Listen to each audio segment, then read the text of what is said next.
I gotta tell you something right now, so get in your seat and now take a bow, cause we gotta go and start the flick. Off to the shelf to pick. Oh, we have a show to put on your screen. Trust me now, cause my work's pristine. It's time to critique a classic movie. Let's have some fun and make it groovy. It's movie criticisms of movies, yeah. I said it's movie criticisms of movies, yeah. I said it's movie criticisms of movies, yeah. I said it's movie criticisms of movies, yeah. I said it's...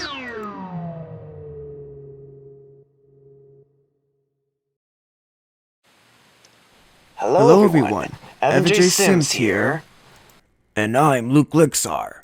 Right. So, let me ask you guys a question. Have you ever heard the name Don Bluth? Is he the current president's father? No. Don Bluth is an American animator whose career started in 1955. His work at Disney included works such as The Many Adventures of Winnie the Pooh, The Fox and the Hound, and The Rescuers. Aw, no one wants to hear that crap. Just get to the point already. Okay. In this episode of Movie Criticisms, I will... sorry. I mean, me and Luke Lixar, will be analyzing what many people call Don Bluth's magnum opus, The Secret of NIMH. The Secret of NIMH is a 1982 animated fantasy adventure movie from Don Bluth Productions. In it, a motherly mouse named Miss Brisby has to move her home far from the nearby farmer's house due to his plow. Unfortunately, she can't do that because her youngest son Timmy is sick of pneumonia. As a compromise, Mrs. Brisby visits the Great Owl, who suggests that she go get the help of Nicodemus and the rats of NIMH. Once she finds the rats, they must now try and relocate the house before things get worse.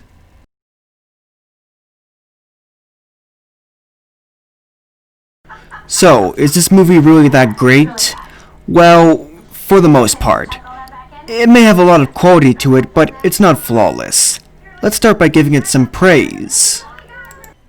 The biggest strength of The Secret of NIMH, and the most common praise it received, is that it truly cares about the dignity of the people watching it, especially the younger ones.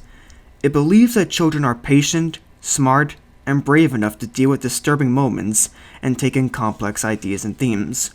Also hold on a sec. How can that be a praise, Evan? Kids are nothing but whiny idiots who need to be spooned this kind of stuff.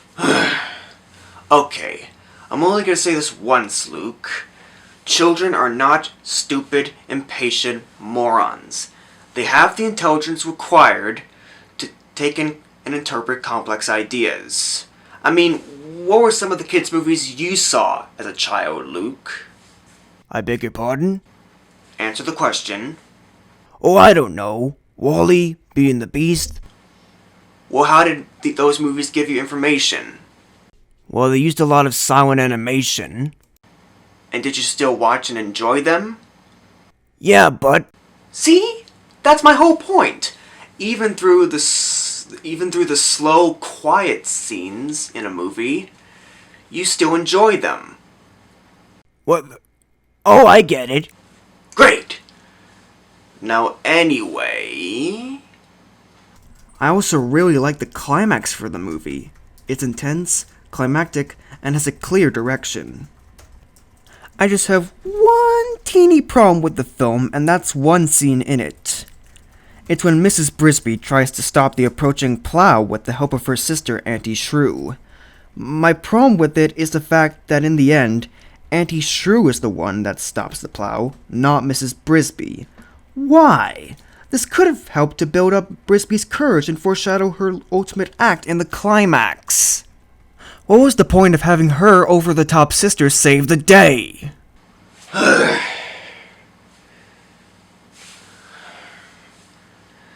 Despite this minor problem I have with this film, I'm going to give the content of this film 4 points.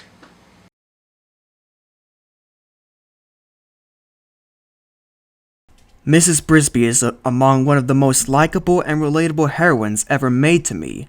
She's clever, determined, and loving toward her children. Sure, she may be timid, but that's exactly what makes her relatable and even more appealing.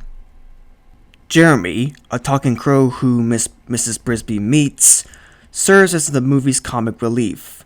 Personally, I found him to be too annoying. He rarely leaves Mrs. Brisby alone and rarely shuts up. Also, I think that Jeremy is the only sign that the film doesn't have 100% confidence in their audience. However, I really love the characters of Nicodemus and the Great Owl. Nicodemus may get more scenes than the Great Owl, but he's more soothing compared to the Scary Owl. They both serve as Mrs. Brisby's mentors, and boy are they awesome! Jenner, a major member of the Rats of NIMH's guards and the main antagonist of the movie, is another character who lets this movie down to me. He is primarily an uninspired bad guy with power-hungry motives, and that's it. Not to mention, he doesn't have enough charisma and personality to make up for how boring he is. I'm going to give the characters 3 points.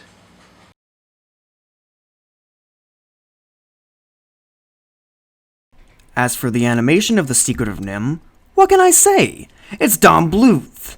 The animation is clearly expressive, has fluid movement, and charismatic character personality.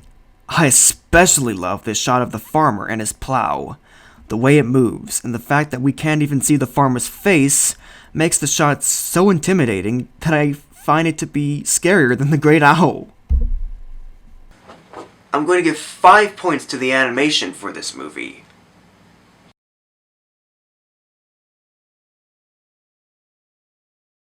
Miss Brisby is voiced by the late Elizabeth Hartman. She gives her character a timid voice that supports her timid personality. The late Dom DeLuise provides the voice of Jeremy. And what do you expect? It's Dom DeLuise, a pioneer of 20th century comedic acting. So obviously he kind of excels in the role. His character may be over the top and irritating, but he makes him a little less irritating. Derek Jacobi is Nicodemus, and he doesn't pull off a generic wise old man voice, no. Instead, he gives him a soothing and sort of eerie voiceover. However, the late John Carradine as the Great Owl does use this deep old man voice, which I think works for the character. It ends up fitting his design, so yeah. Overall, the voice acting is pretty good, and I'm gonna give it 5 points.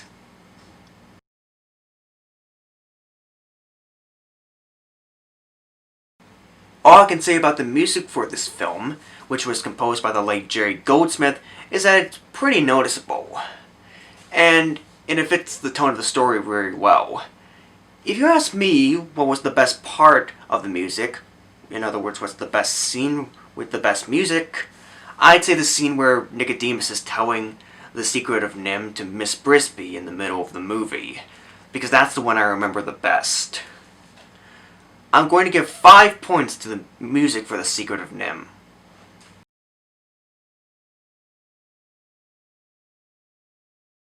So what do you think of the movie overall, Evan? Well, to me, The Secret of NIMH is definitely a gem of animated cinema. It respects its entire audience. It has a good third act and a wonderful voice cast. The only things that let this movie down is its irritating comic relief character, a boring villain, and just a little bit of one scene in the first act or second. Which one's which? Despite these problems, I still really recommend this movie. The Secret of NIMH has received a total of 22 points out of 25, which translates to an 88% fresh score for Rotten Tomatoes. So, have you seen The Secret of NIMH? If not, do you want to or not, and why? Let me know in the comments section below. If you like this review video, then feel free to like, subscribe, and or share. So, what will I be reviewing in the next episode of Movie Critisims? Well, I'll decide later. Ooh, I have a suggestion. Really? What is it then? Oh, wait, I almost forgot. In order for me to give you my suggestion, you first have to let me permanently live here for life. What? Look, Luke, I would love to let you live here forever, for the rest of your life, but you're a supernatural creature from another dimension, one that could end up killing me. So, I'm afraid I can't take your offer, okay? That's not fair. Your world has everything while mine's got nothing. That's it. I'm gonna have to banish you from this place. Ah! So that I can take it over. In the meantime, I'll send my suggestion to Evan while he tries to find his way back. Ah!